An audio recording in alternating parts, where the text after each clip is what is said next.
যদি কোনো মুসলমান তার বাড়িতে ইলিশ মাছ পাক করে থাকে, গতকাল পয়লা বৈশাখকে কেন্দ্র করে যদি কোনো মুসলিম তার বাড়িতে পান্তা ভাত যদি পরিবারের সবাই খেয়ে থাকে, তাহলে আপনাকে নিয়ে আমি চিন্তিত, আপনাকে নিয়ে আমি একটু চিন্তিত। এই অবস্থায় এই কারণে যে কোনো মুসলিম গতকালকে পান্তা ভাত বাড়িতে খেয়েছে, ইলিশ মাছ খেয়েছে, আমি ভয় পাচ্ছি আপনার হাসর হিন্দুর সাথে হয় কিনা। আমি আপনাকে নিয়ে চিন্তিত, আপনার হাসরটা পরকালে হিন্দুদের সাথে হয় কিনা। কেন? এটা হিন্দু সংস্কৃতি। আমি চিন্তিত যে পরকালে আপনি হিন্দুর সাথে থাকবেন কিনা, পরকালে হিন্দুদের সাথে আপনার হাসর হয় কিনা, এটা নিয়ে আমি ভয় পাচ্ছি।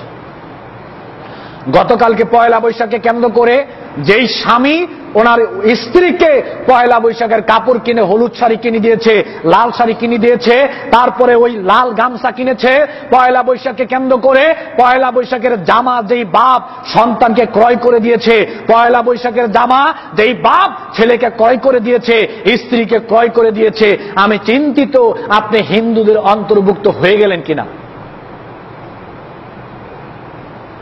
আমি চিন্তিত।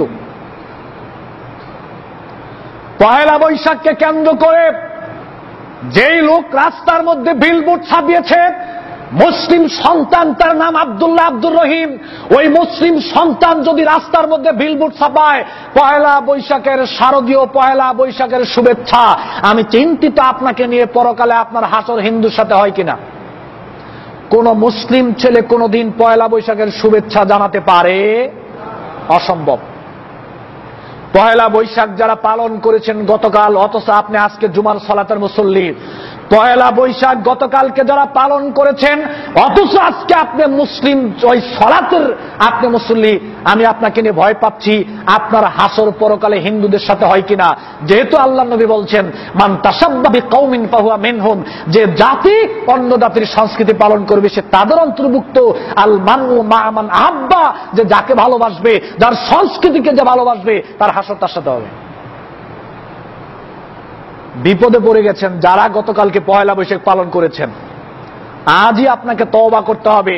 আমি সারা পৃথিবীতে যত মুসলিম যুবক রয়েছে, যত মুসলিম মা বোন রয়েছে, যত মুসলমান গতকালকে পয়লা বৈশাখ পালন করেছে, সবার প্রতি আমি উদাত্ত আহ্বান রাখছি, আজকে আপনি তওবা করেন আল্লাহর কাছে, যে আল্লাহ গতকালকে যেই পাপ কাজ করে ফেলেছি, এই পাপ কাজ মৃত্যুর আগ পর্যন্ত আর করব না, বুঝতে পেরেছি, আল্লাহ আপনি আমাকে ক্ষমা করে দেন। আল্লাহ আপনাকে ক্ষমা করবে অবশ্যই, ইনশাআল্লাহ। আপনি আল্লাহর কাছে ক্ষমা চান। আর যদি আল্লাহর কাছে ক্ষমা না চান, জুমার সালাত আদায় করলেও লাভ নাই। কেন আপনি পয়লা বৈশাখ মুসলিম হয়ে পালন করলেন, এর জন্য পরকালে অবশ্যই আপনাকে আমাকে জবাবদিহি করতে হবে। আর ভয় পাচ্ছি ওইটা নিয়ে যে হিন্দুর সাথে আপনার হাসরটা হয় কিনা।